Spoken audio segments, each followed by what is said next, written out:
Europe, the cradle of democracy, the birthplace of enlightenment, now facing a crisis from within. It's ironic, isn't it?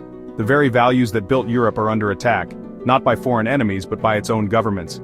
This isn't about tanks rolling across borders, this is about something far more insidious, the slow, deliberate erosion of freedom. Across Europe we see warning signs, elections cancelled, politicians silenced, the people's voice stifled. It's happening in Hungary, it's happening in Poland, it's happening in places we once held up as beacons of liberty.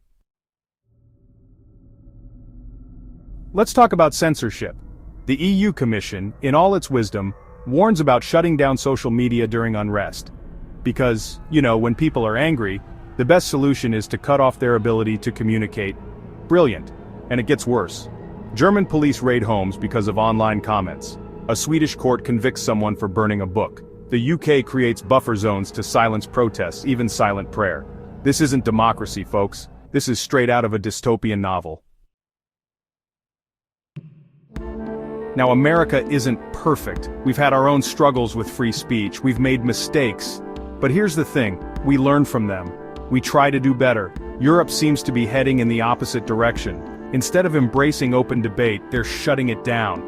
Instead of listening to the concerns of their citizens, they're dismissing them. And that, my friends, is a recipe for disaster.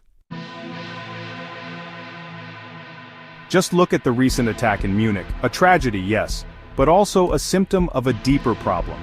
Uncontrolled immigration, fueled by political decisions that ignore the will of the people, has consequences. And what happens when people feel like their voices aren't being heard?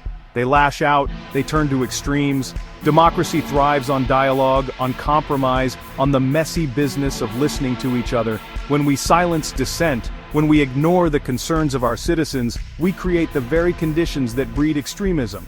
Europe, it's time to wake up. The future of your democracy depends on it.